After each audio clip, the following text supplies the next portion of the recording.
Welcome again, everyone. Thank you all for being here. It is a distinct honor for me to introduce the writer, activist, and public historian, Rebecca Solnit.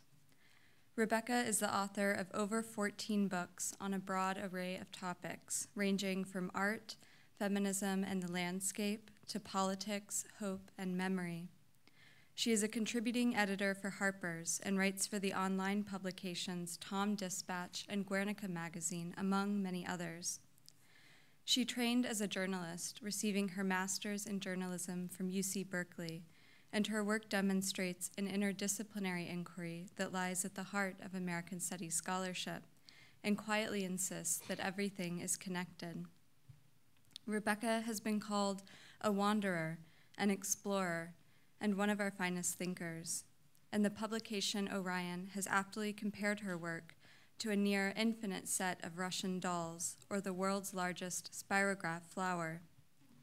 She is the recipient of numerous awards, including 2 NEA Fellowships for Literature, a Guggenheim Fellowship, and the Lannan Literary Award.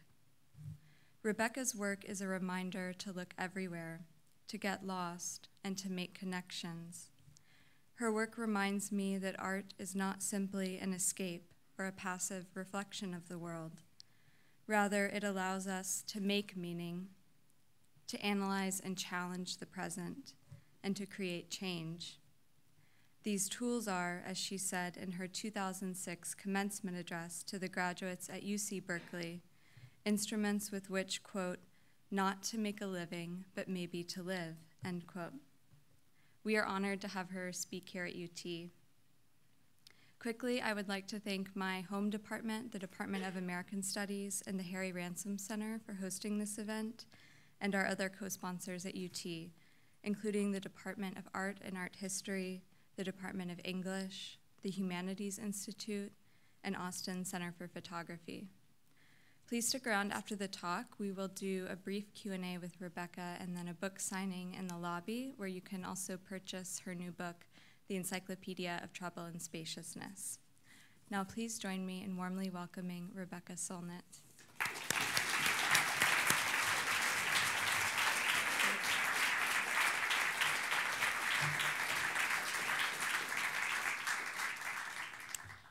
Thank you so much. I hope I live up to people having stood in the line for this for like 45 minutes before showtime. That's a tall order.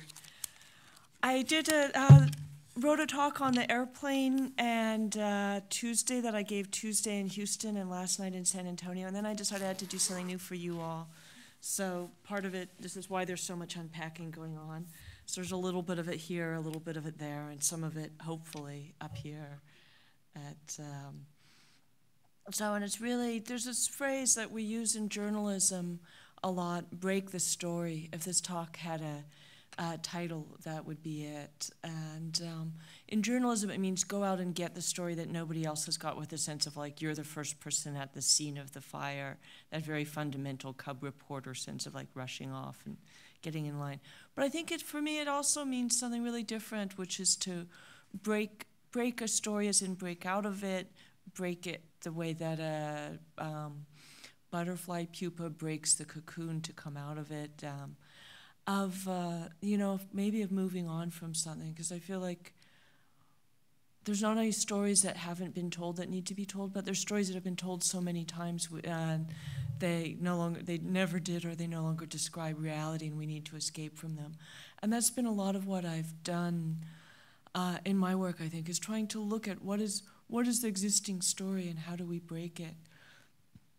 So I'm going to read a little bit from other books, and then get on to the encyclopedia. The artist Ana Teresa Fernandez recently cast a pair of high-heeled shoes in ice and stood in the gutter of an inner-city street at night until they melted and left her barefoot and free. It was a battle between the warmth of her body and the coldness of the shoes, between her own fierce will and the imprisonment of the Cinderella story. The shoes were astonishingly beautiful, strange, alarming. They were shoes that wanted to kill your feet, shoes too brittle to walk in, shoes of the kind called stiletto, as though you could stab someone with them. And the 2-hour video she compressed down to 40 minutes or so of ordeal. They slowly disintegrated, like a story falling apart, like a belief wearing out, like a fear melting away. When your hands and feet go numb with cold, they don't feel at all after a while. It's when they warm again that the pain begins, just as a limb hurts, not when the blood flow ceases and it goes to sleep, but when it wakes up. Tall, athletic Anna told me that it was when her feet began to thaw, that the agony arrived. Not everyone wakes up, gets thawed out, leaves the glass coffin, melts the shoes in which they can't walk. She poured warm water down her legs, endured the pain for the sake of a symbolic conquest of a pernicious story, and for the sake of her art. In Cinderella, women deformed themselves to try and fit into the shoes. Anna cast the shoes big and then destroyed them, making something beautiful out of the war between flesh and ice, between a fairy tale that didn't fit and her own warmth. Anna broke the story. And then the way that the Far Away Nearby, the book this is from, really begins is, what's your story? It's all in the telling. Stories are compasses in architecture. We navigate by them. We build our sanctuaries and our prisons out of them. And to be without a story is to be lost in the vastness of a world that spreads in all directions like Arctic tundra or sea ice. To love somebody is to put yourself in their place, we say, which is to put yourself in their story or figure out how to tell yourself their story. Which means that a place is a story, and stories are geography, and empathy is first of all an act of imagination, a storyteller's art, and then a way of traveling from here to there. What is it like to be the old man silenced by a stroke, the young man facing the executioner, the woman walking across the border, the child on the roller coaster, the person you've only read about, or the one next to you in bed? We tell ourselves stories in order to live, to justify taking lives, even our own, by violence or by numbness and the failure to live. Tell ourselves stories that save us and stories that are the quicksand in which we thrash and the well in which we drown. Stories of justification, of accursedness, of luck and star-crossed love, or versions clad in the cynicism that is at times a very elegant garment. Sometimes the story collapses, and it demands that we recognize we've been lost, or terrible, or just stuck. Sometimes change arrives like an ambulance or a supply drop. Not a few stories are sinking ships, and many of us go down with these ships, even when the lifeboats are bobbing all around us. And I think we live in an incredibly exciting era. I was asked at some conference or symposium or something about the discord of our time, with the sense that, oh, that's very bad, we'd like to live in a harmonious time. And somebody else who was answering the same question pointed out that the discord is good. It's the conflict in which we're revolting against the status quo. The stories are being broken all around us, and I think 2014 has been the year I've always waited for, the year in which women broke a lot of stories about rape, about campus rape, about sexual harassment, about domestic violence. There's been all these stories that either said it was a private matter, or that blamed the victim, or that suggested it was trivial, or that just suggested there wasn't a story at all, that it didn't really happen. And of course, one of the stories I've been fighting against for a long time, that women are just delusional, manipulative liars who make stuff up to get guys in trouble over and over and over and over again, and don't look over there, nothing actually happened. And it's really proceeded as a series of conflicts over specific stories. The most recent one, I think, was John Goreshi, the Canadian Broadcasting Corporation interview celebrity star, who turned out to be routinely assaulting women in incredibly horrific ways. And until the CBC fired him, and he kind of claimed it was all consensual sex play, and then 3 women came out and were attacked, and then 6 more women came out and told the same story.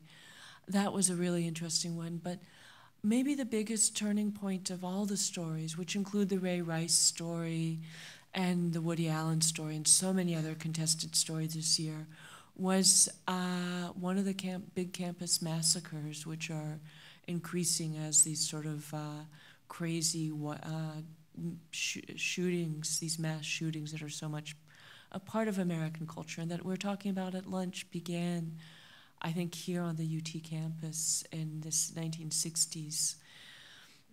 But the Isla Vista massacre was a deeply misogynist guy, a guy who felt like he had no natural immunities to the worst versions of what it means to be a man, the worst versions of what women automatically owe men in this narrative, and his sort of fury that women weren't paying him what they owed him, that he wasn't getting what he wanted, that his needs weren't being magically met.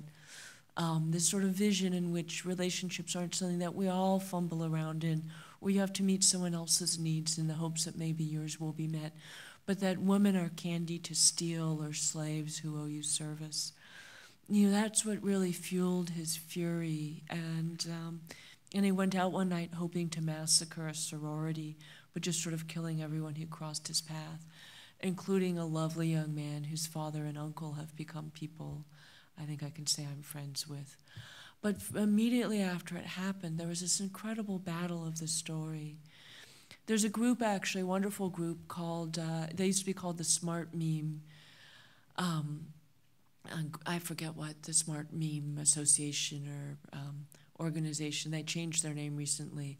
But they would always say, when they talked about political events, it's not the story of the battle, but it's the battle of the story.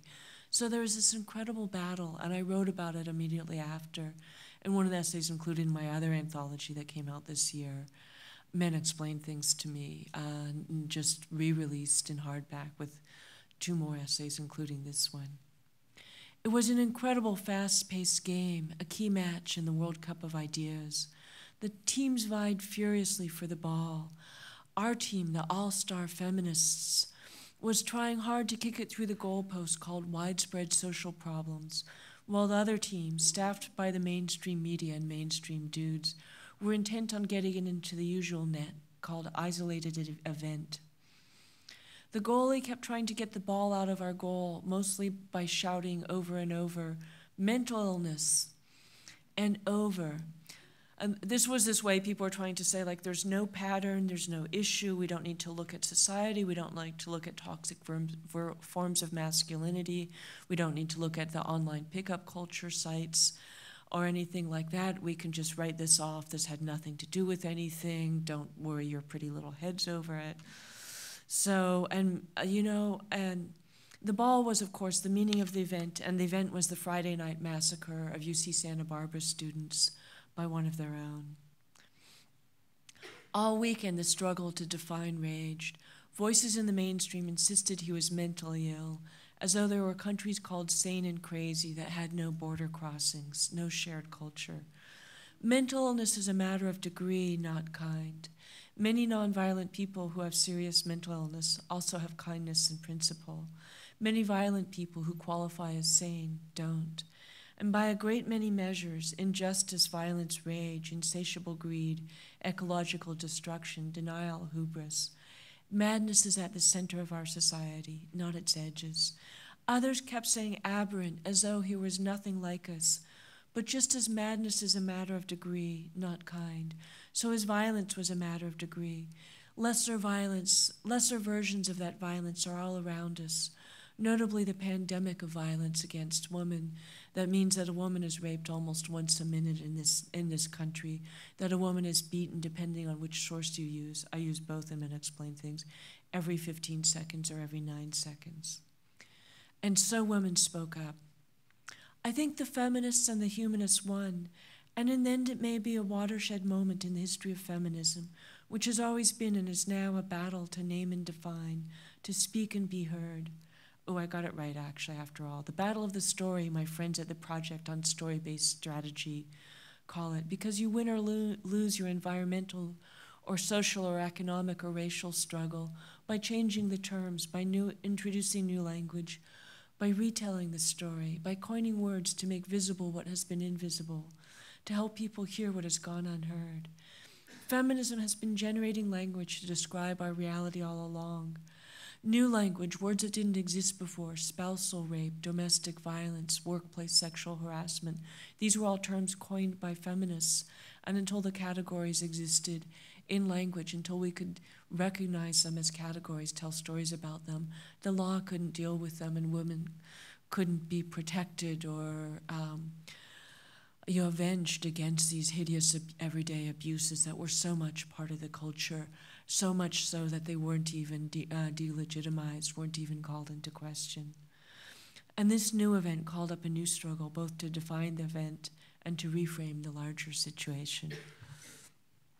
So, in the Encyclopedia of Trouble and Spaciousness is called that partly because it is a really wide-ranging book. Literally, the end papers are a world map, because in the course of the last several years, I've written a few reports from Iceland, one from much further north than Iceland in the true Arctic, up to latitude 81, which is only 9 degrees south of the North Pole, from a distance about the Arab Spring, from the places themselves, about Occupy Wall Street, about Detroit, about Hurricane Katrina in New Orleans, about the environmental battles in the far north and elsewhere, about gold mining in Nevada and California, about Silicon Valley, and the Colorado River and so many other places, about Mexico, about Japan a year after the tsunami, the triple disaster of the earthquake, tsunami, and nuclear meltdown at Fukushima. And so it's encyclopedic in that sense. It's the best place-based essays. We split out the feminist essays to create Men Explain Things. They didn't really belong in the same book. And, and a lot of them really are in different ways about retelling stories, about reframing. Some of them are reports from places like Iceland that weren't very well covered. Although even there was this magical story about what a wonderful economic miracle Iceland was. There was all this propaganda before it had this colossal economic collapse about how it was the happiest place on earth and the Athens of the North and a little economic miracle and et cetera. And then it turned out that the bankers were all crazy megalomaniac thieves and a few things like that. And the story changed. But sometimes it's about telling stories that haven't been told, just reporting on what Japan was like a year after, but sometimes really specifically heading out to break the story. This is a piece I wrote when I got pissed off, which is often a great source of inspiration for me. And the talks I was giving the last few days were what I call about negative muses, a talk that opened Dante had Beatrice, Orwell had Stalin. Because we often talk as though what inspires us is all these lovely, pretty, nice, positive things, the things we desire to move toward, but the things you want to move away from or quash or overcome or drown out are sometimes more inspiring, particularly when you write about contemporary history, the United States of America and all its infinite weirdness, about contemporary politics. And so this, you'll see where it came from. There's a piece in The Guardian earlier this year called Climate Change is Violence. If you're poor, the only way you're likely to injure someone is the old traditional way, artisanal violence, we could call it. By hands, by knife, by club, or maybe modern hands-on violence, by gun or by car. But if you're tremendously wealthy, you can practice industrial-scale violence without any manual labor on your part. You can, say, build a sweatshop factory that will collapse in Bangladesh and kill more people than any hands-on mass murder ever did. Or you can calculate risk and benefit about putting poisons or unsafe machines into the world, as manufacturers do every day. If you're the leader of the country, you can declare war and kill by the hundreds of thousands or millions. And the nuclear superpowers, the United States and Russia, still hold the option of destroying quite a lot of life on Earth. So do the carbon barons. But when we talk about violence, we almost always talk about violence from below, not from above. Or so I thought when I received a press release from a climate group announcing that, quote, scientists say there's a direct link between changing climate and an increase in violence. What the scientists actually said in a not-so-newsworthy article in Nature a few years ago is that there's higher conflict in the tropics in El Nino years, and that perhaps this will scale up to make our age of climate change also an era of civil and international conflict. The message is that ordinary people will behave badly in an era of intensified climate change. All this makes sense unless you go back to the premise and note that climate change itself is violence, extreme, horrific, long-term, widespread violence. Climate change is anthropogenic, caused by human beings, some much more than others. We know the consequences of that change, the acidification of oceans and decline of many species in them, the slow disappearance of island nations such as the Maldives and many small South Pacific countries, increased flooding, drought, crop failure leading to food price increases and famine, increasingly turbulent weather. Think Hurricane Sandy and a recent typhoon in the Philippines and heat waves that kill elderly people by the tens of thousands. Climate change is violence. So if we want to talk about violence and climate change, then let's talk about climate change as violence. Rather than worrying about whether ordinary human beings will react turbulently to the destruction of the very means of their survival, let's worry about that destruction and their survival. Of course, water failure, crop failure, flooding, and more will lead to mass migration and climate refugees. They already have, and this will lead to conflict.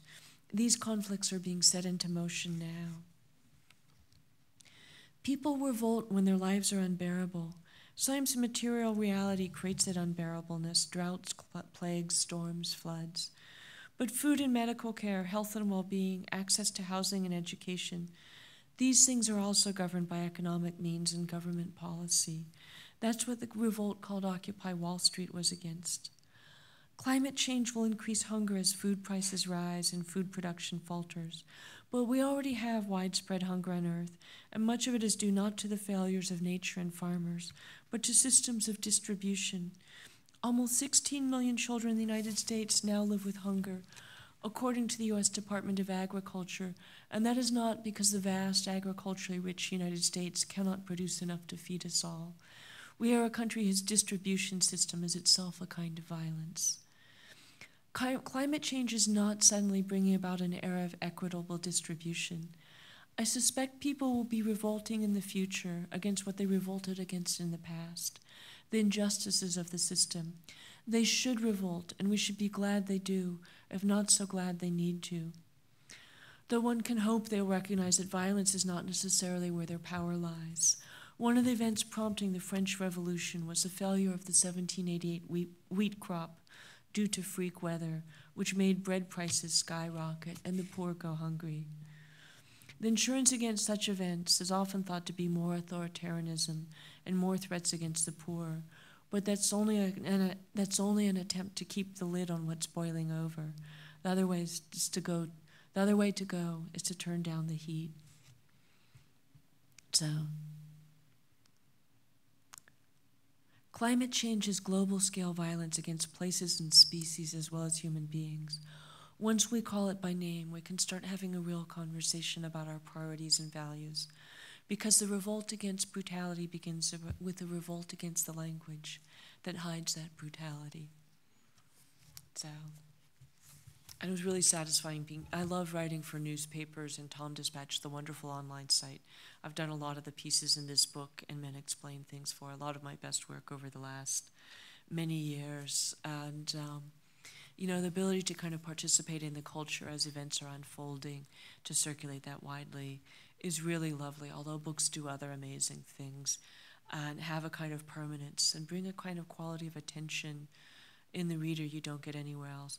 The really interesting thing with Men Explain Things to me, which has been out half a year, the encyclopedia is just coming out now, is that all the essays were already published elsewhere. Most of them were already available online. And to see that people just brought a different quality of attention and respect to something because it was a book. And people, it's been a bestseller. We've sold about 25,000 copies or so far. It's being translated into Turkish and Swedish and Korean. To see that people bring this different quality of attention, I think all of you must be book lovers as I am, has been really reassuring about what the future of books is. So, and this is a piece that actually, back to the encyclopedia, was in Harper's several years ago. I think it's the earliest piece in the book. I went to Detroit actually that August weekend in 2005 as Hurricane Katrina was approaching New Orleans. And Detroit and New Orleans are very much sister cities. Poor African-American places of great economic decline and white flight, and a lot of demonization of the black populations. Detroit was an amazing place. I'd never been there before. I thought I was going to go see ruins, the legendary ruins, in a city that has had so many abandoned buildings. And then the city's cleared those buildings away, that there's more than 40 square miles of open space, much of it going back to nature in Detroit. And I live in San Francisco, a place where every goddamn square foot is being fought over by realtors and bid on by rich people, and no one else can afford. So that openness is amazing. And, San Francisco is 49 square miles, so a 40-mile square hole means there's a hole in Detroit almost the size of San Francisco. That was in 2006. It's probably a lot bigger now. So I did this piece for Harper's that came out in 2007. Part of what was so interesting about going to Detroit the first time and then several more times to report this story was realizing that actually the ruins weren't the story. The ruins were what happened in the 70s and 80s and into the 90s. What comes after ruins? And there was this kind of sense of Detroit in a way that a place like San Francisco and the Bay Area isn't, where the space is so valuable that its fate is very conventional and very limited. People were beginning to experiment with urban gardens and agriculture, community projects, and different kinds of reclamation. And this is the very end, the last few paragraphs of that essay called Detroit Arcadia, about kind of the greening of Detroit and the sense that Detroit had just gotten to the deep future that all of us are reaching, where this freaky economic bubble of prosperity that's been so environmentally devastating, that really only happened in a few places like the United States, really only happened in the post-war era, it's gonna end. Maybe a lot of it will end gracefully, some of it's gonna end very roughly. Detroit just happens to have gotten there first and gets to be the kind of the think tank for what do you do in a post-industrial, post-petroleum kind of world. Nobody wants to live through a depression, and it is unfair, or at least deeply ironic, that black people in Detroit are being forced to undertake an experiment in utopian post-urbanism that appears to be uncomfortably similar to the sharecropping past their parents and grandparents sought to escape. There is no moral reason why they should do and be better than the rest of us, but there is a practical one. They have to. Detroit is where change is most urgent and therefore most viable. The rest of us will get there later, when necessity drives us to, and by that time Detroit may be the shining example we can look to, the post-industrial green city that was once the steel-gray capital of Fordist manufacturing. Detroit is still beautiful, both in its stately decay and in its growing natural abundance. Indeed, one of the finest sights I saw in my walks around the city combined the two. It was a sudden flash on an already bright autumn day, a pair of wild pheasants bursting from a lush row of vegetables and flying over a cyclone fence to a burned-out crack house across the street.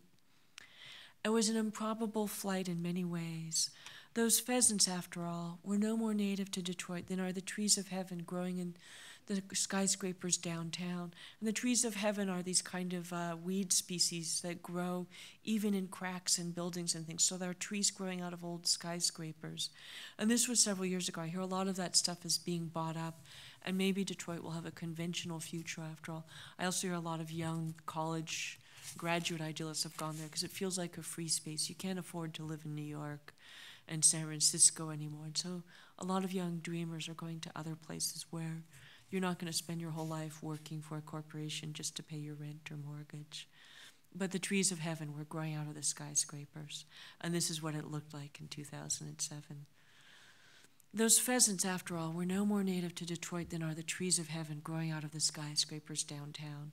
And yet it is here, where European settlement began in the region, that we may be seeing the first signs of an unsettling of the very premises of colonial expansion, an unsettling that may bring a complex new human and natural ecology into being.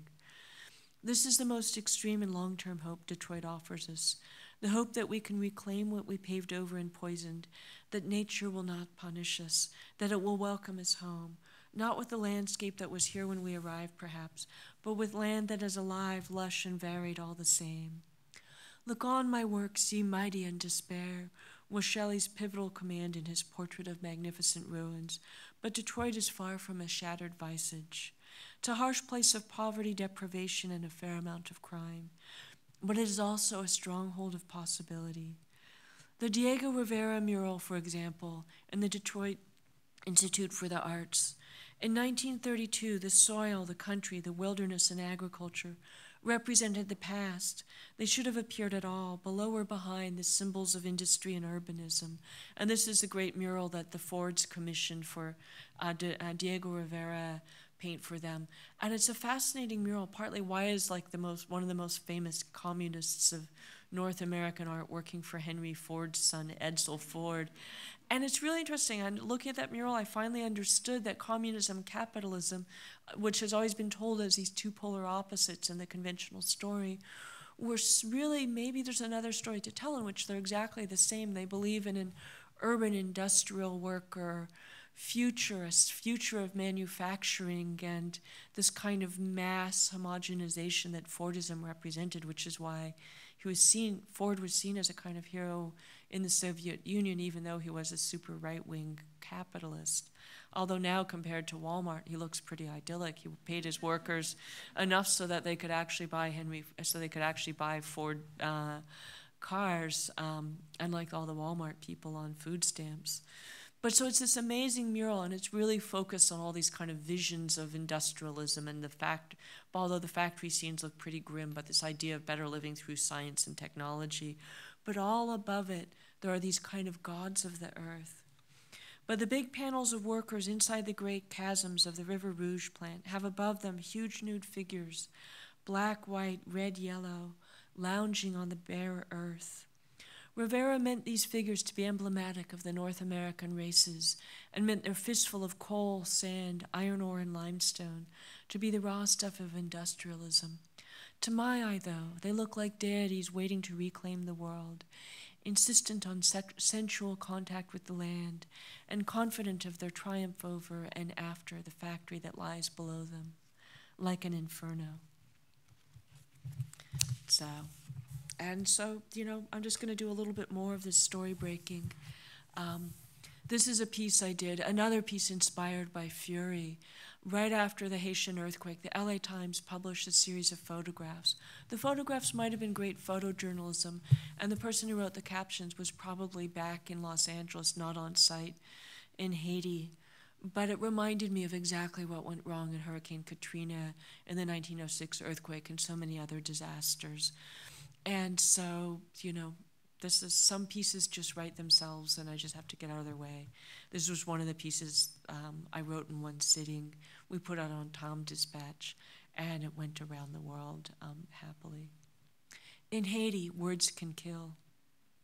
Soon after almost every disaster, the crimes begin, ruthless, selfish, indifferent to human suffering, and generating far more suffering.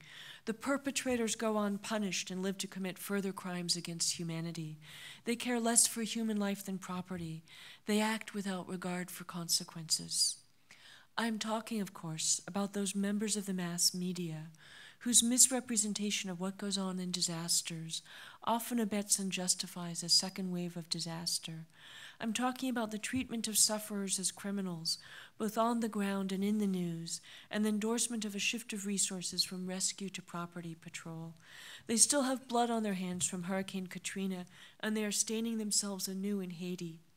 Within days of the Haitian earthquake, for example, the Los Angeles Times ran a series of photographs that kept deploying the word looting.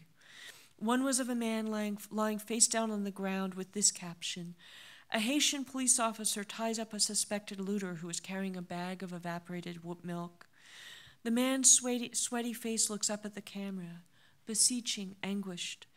Another photo was labeled, "Looting continued in Haiti on the third day after the earthquake, although there were more police in downtown Port-au-Prince."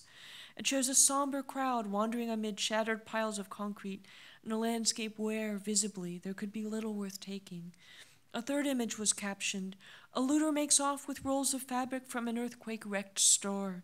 Yet another, "The body of a police officer lies in a Port-au-Prince street. He was accidentally shot by fellow police who mistook him for a looter." People were then still trapped alive in the rubble. A translator for Australian TV dug out a toddler who survived 68 hours without food or water, orphaned but claimed by an uncle who'd lost his pregnant wife. Others were hideously wounded and awaiting medical attention that wasn't arriving punctually. Hundreds of thousands, maybe millions, needed food, shelter, and first aid. The media in disaster bifurcates. Some step out of their usual objective roles to respond with kindness and practical aid and accurately tell the story. Others bring out the arsenal of cliches and pernicious myths and begin to assault the survivors all over again. The looter in the first photo might well have been taking that milk to starving children and babies. But for the news media, that wasn't the most urgent problem. The looter, stooped under the weight of 2 big bolts of fabric, might well have been bringing it to now homeless people trying to shelter from a fierce tropical sun under improvised tents. The pictures do convey desperation, but they don't convey crime, except perhaps that for that shooting of a fellow police officer. His colleagues were so focused on property, the sacredness of property, the importance of protecting property while human life is being wasted, that they were reckless when it came to this human life, and a man died for no good reason in a landscape already saturated with death. In recent days, there have been scattered accounts of confrontations involving weapons, and maybe these are a different matter, but the man with the powdered milk, is he really a criminal?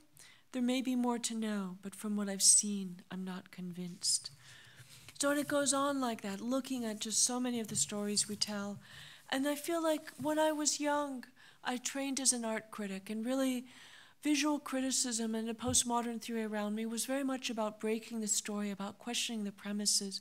It was wonderful training. I'm really glad I did journalism and this deep involvement in the visual art, where you learned to go to primary sources, to question the story, to really kind of start from scratch in some ways, whether you're interviewing a survivor or looking at the philosophical assumptions, the cultural assumptions, and the frameworks. I think it's what an academic education at best trains you to do, is to really question the premises, to be always creative as an interpreter of not accepting the status quo, not accepting the cliches, not accepting the stereotypes. It's also been interesting to see how many stories aren't told yet. I was talking at lunch about Silicon Valley, where I think for people in American studies and cultural geography and sociology and psychology, in almost any field in the social sciences and humanities, there's so many stories not yet told as this kind of crazy metamorphosing, metastasizing industry completely reshapes our lives, collects all our information, creates these insane libertarian megalomaniacs worth billions of dollars who've decided, who just go out and because I was good at building a company, I'm the genius who's going to reinvent education or transportation, or, one of them tried to put a measure on the ballot to break California into 6 different states, so we would have 12 senators instead of 2.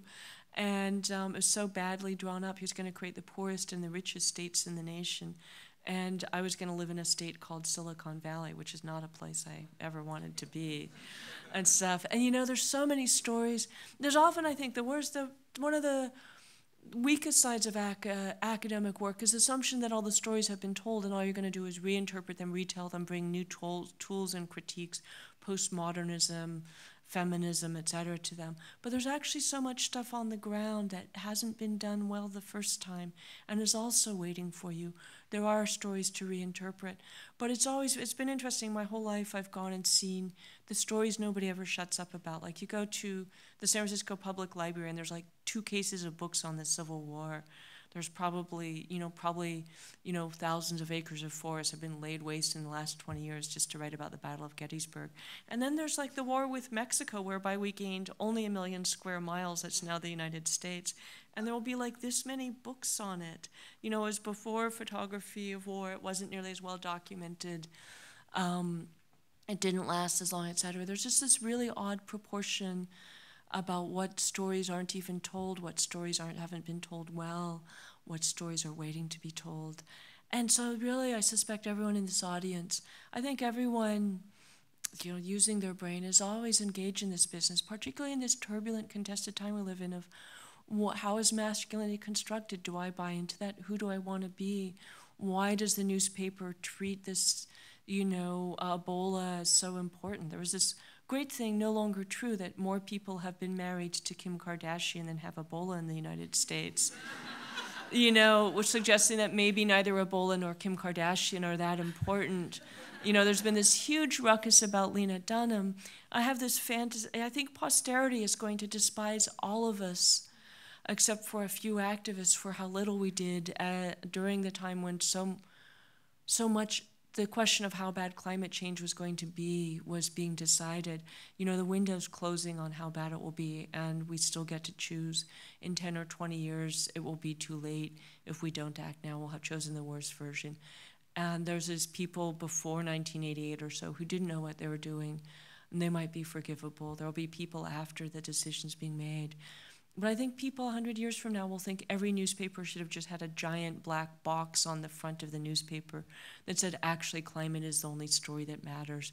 Actually, climate is bigger than anything else.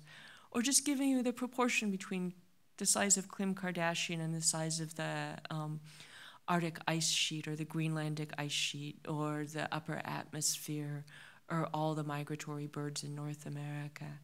There's so much, there's stories that aren't being told well, there's stories that aren't being told in proportion.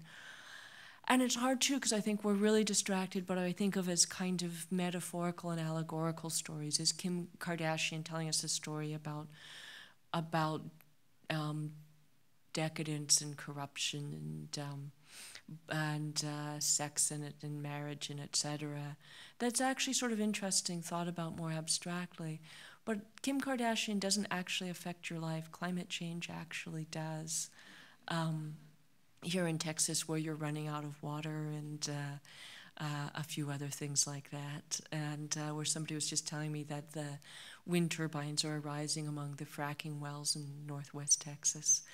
So, I think it's the work that all of us are here to do, is to break the story, to question the story, to make new stories, to figure out whether stories encourage us or destroy us, make the world more free and open and interesting, or more hackneyed and cliched and oppressive. And so this is what I've shared with you with some of my adventures in breaking the story. I grew up with a wonderful left-wing free-format FM rock radio station with a news bulletin every afternoon, led by a guy who was then called Scoop Nisker. He now goes by the name Wes Nisker, and his signing off was so lovely. I've used it as an epigraph for my book on hope. If you don't like the news, go out and make some of your own. It applies pretty well to stories, too. Thank you.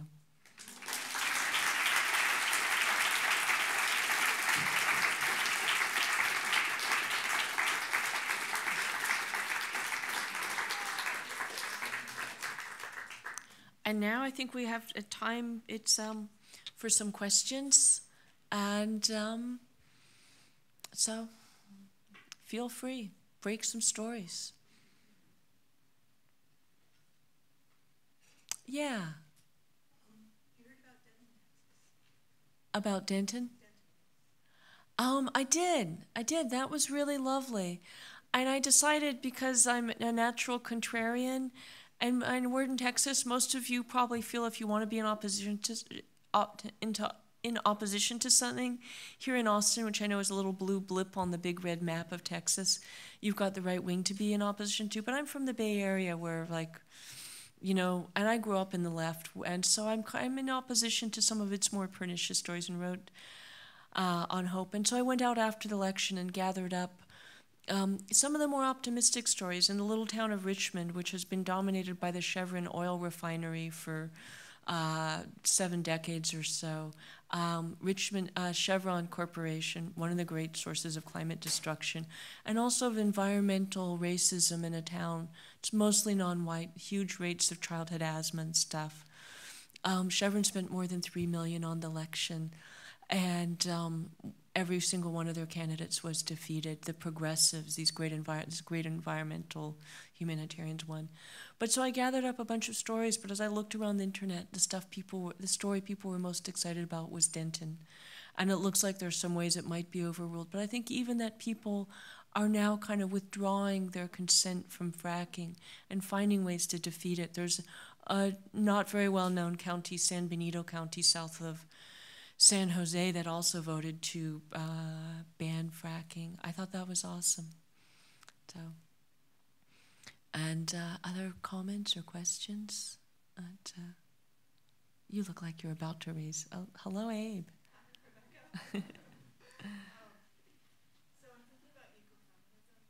Yeah.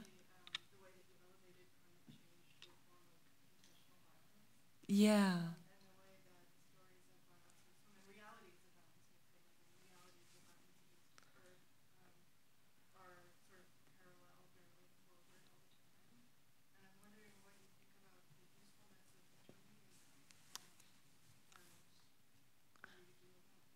You know, it was such an interesting way for me to think in the 80s. I'm a little bit squeamish now because there's an essentialist version where we're just closer to the earth and naturally good and stuff. All these things that don't explain Margaret Thatcher and Alice Walton.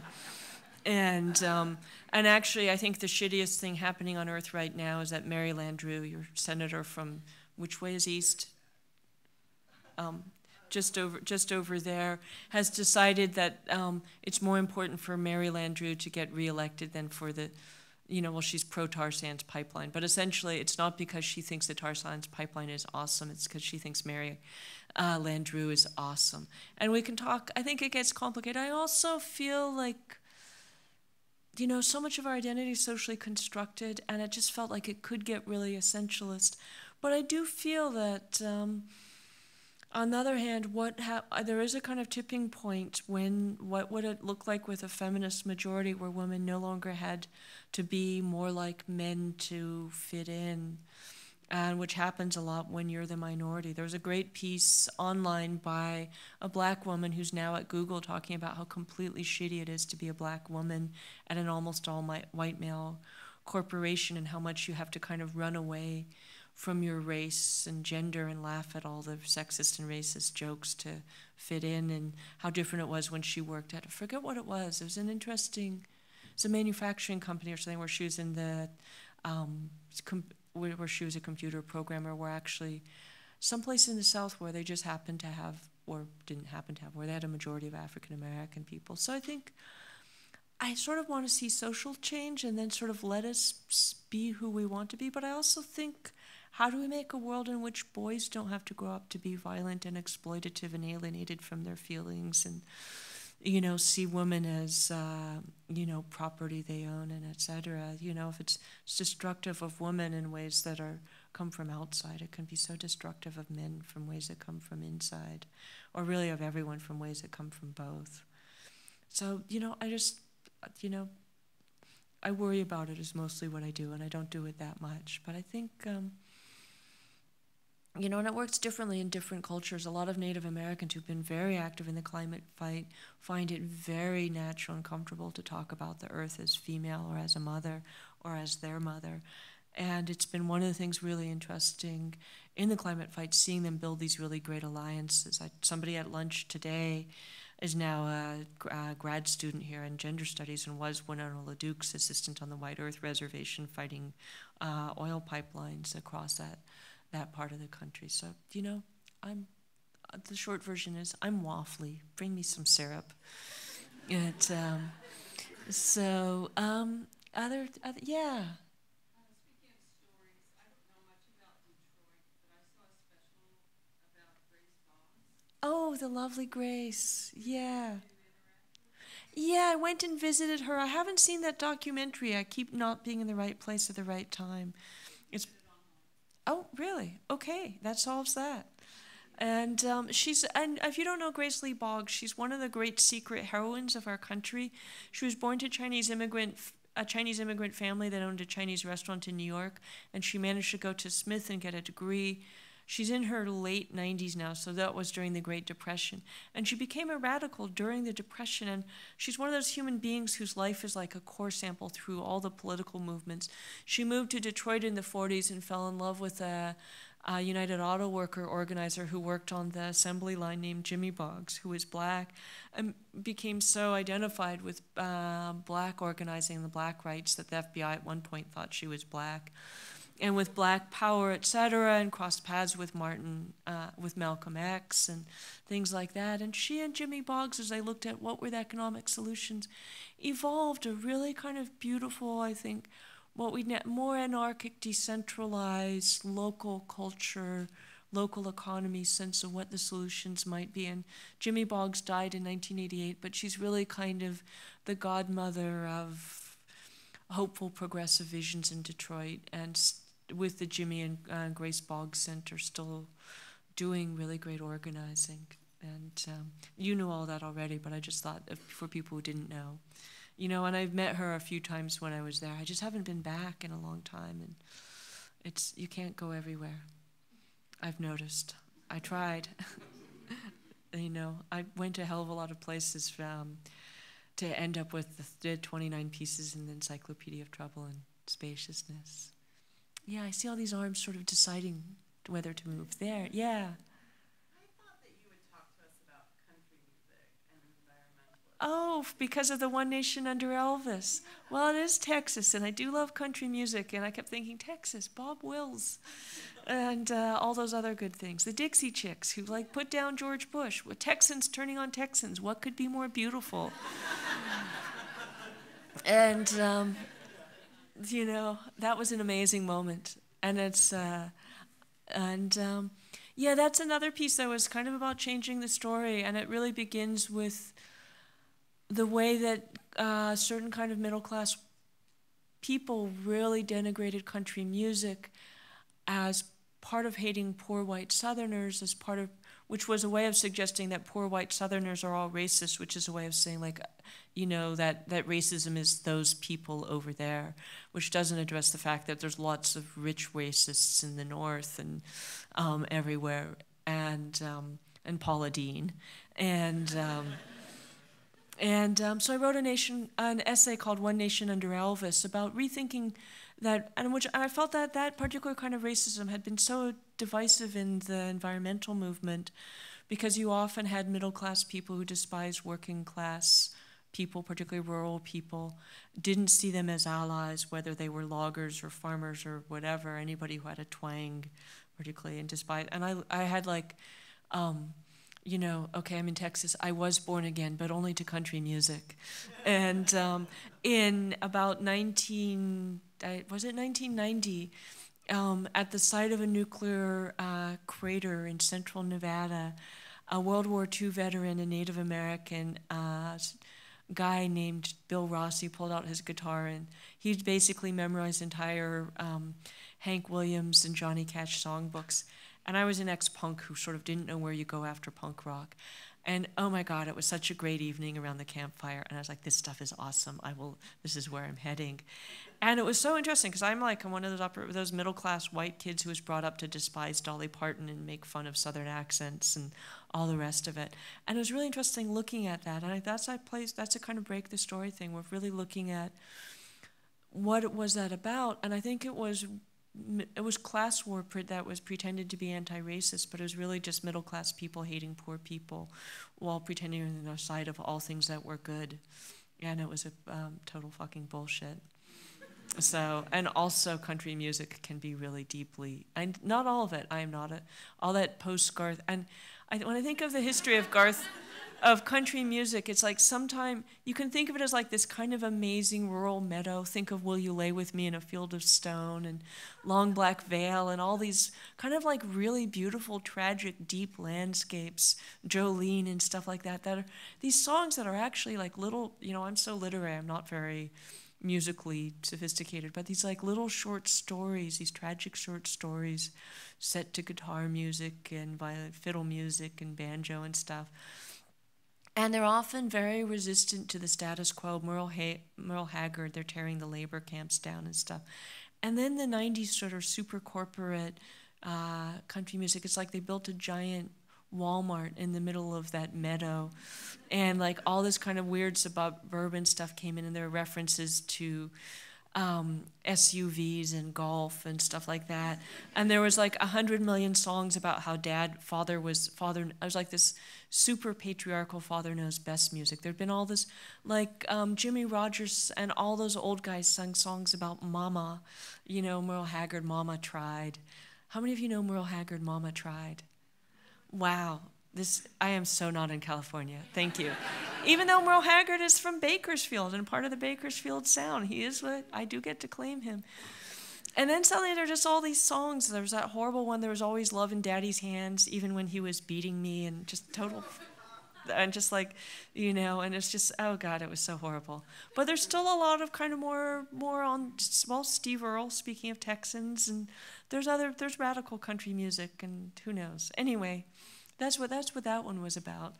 And are we getting to sort of wrap it up time? I'm looking for people who might be in charge to, maybe one more question, and then you can all go have an evening or a book signing or whatever you fancy. Go find some stories and do the smashy.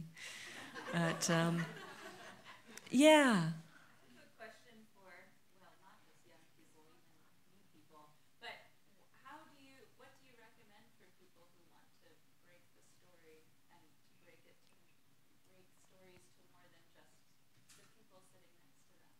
You know, it's really about there's so many different ways to do it. You know, I have a platform as a writer. Is it writing? Is it teaching?